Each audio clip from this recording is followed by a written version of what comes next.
truc de ma maman. Nous voici donc en été. Qui dit été dit forcément protection solaire.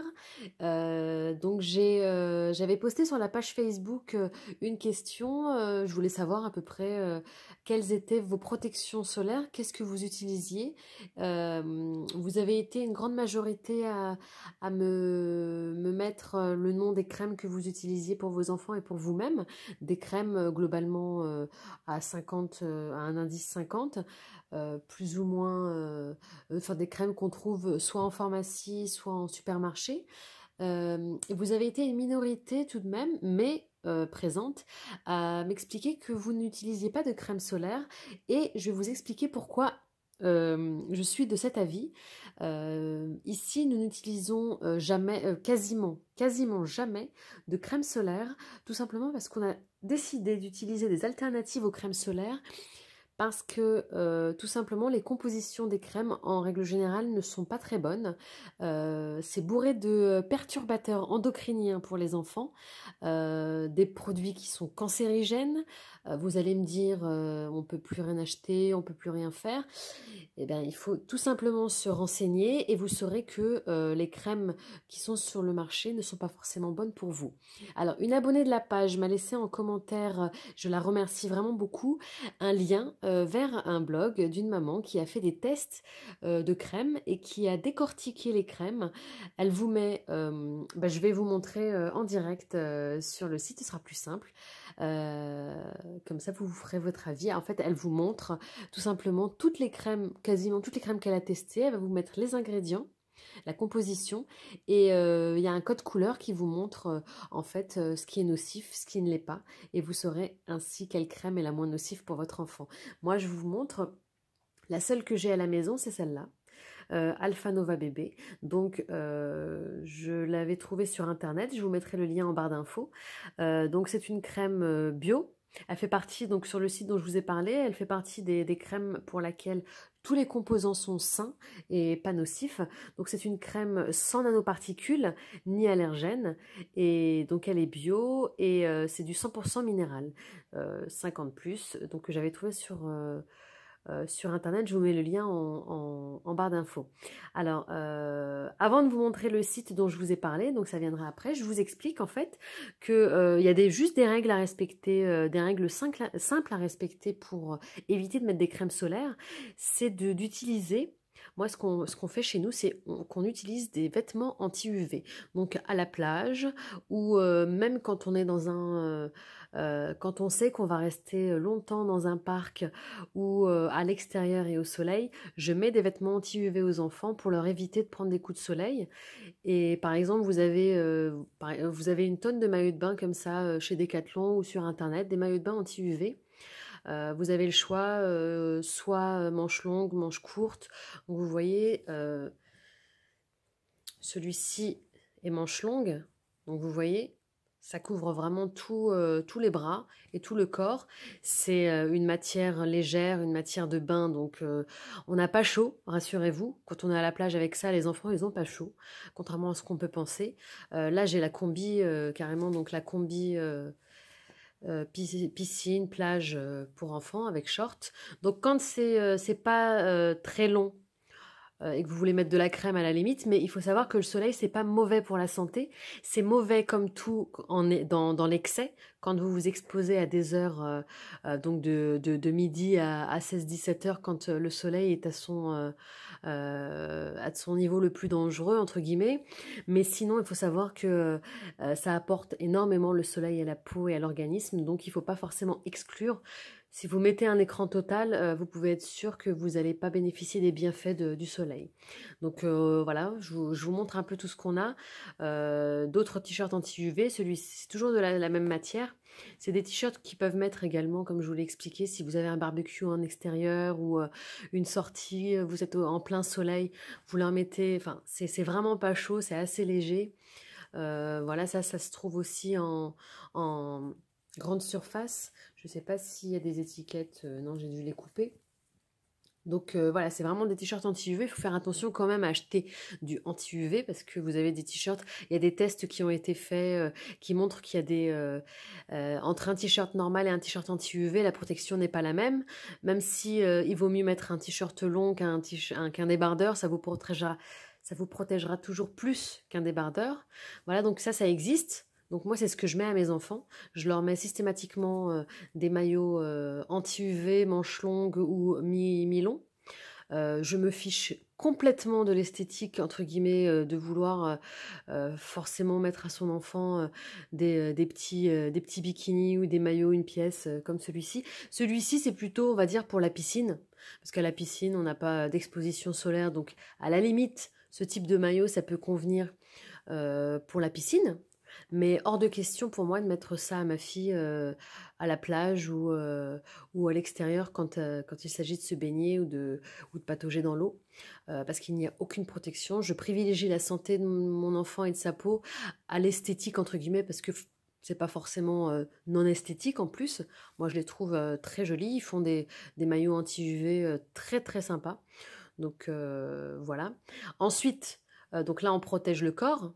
Vous avez des bas, des pantalons de maillots anti-UV qui sont longs, qui vont jusqu'au bas des chevilles.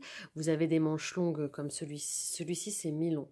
Mais vous en avez comme celui-ci qui sont à manches longues. Encore une fois, c'est pas chaud, c'est super léger. Donc, n'imaginez pas que votre enfant, avec ça, il va avoir chaud au bord de la mer. C'est pas vrai.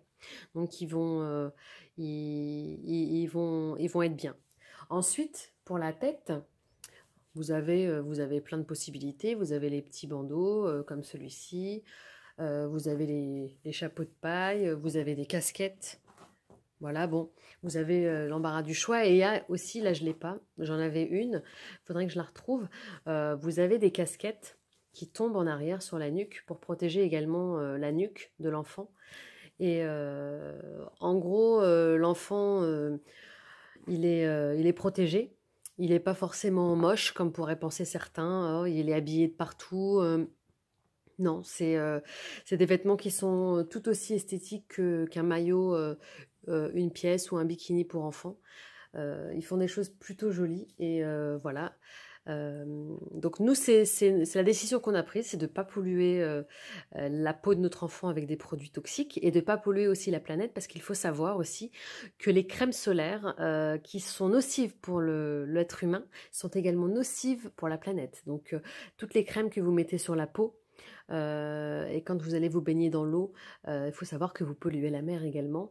Et j'ai des témoignages de mamans qui expliquent que effectivement, qu'elles avaient remarqué que la mer avait changé. Et il y a aussi des études qui prouvent que les crèmes solaires dégradent l'environnement. Donc, le choix qu'on a fait nous, donc comme je vous l'explique, c'est d'utiliser plutôt des protections, des vêtements qui protègent, de ne pas s'exposer à des heures dangereuses au niveau du soleil, et surtout, on n'utilise pas les crèmes pour ne pas se polluer le corps. Il y a des perturbateurs endocriniens pour vos enfants, c'est très dangereux pour eux. Et ça pollue également la planète. Donc il y a énormément d'arguments qui viennent contre les crèmes.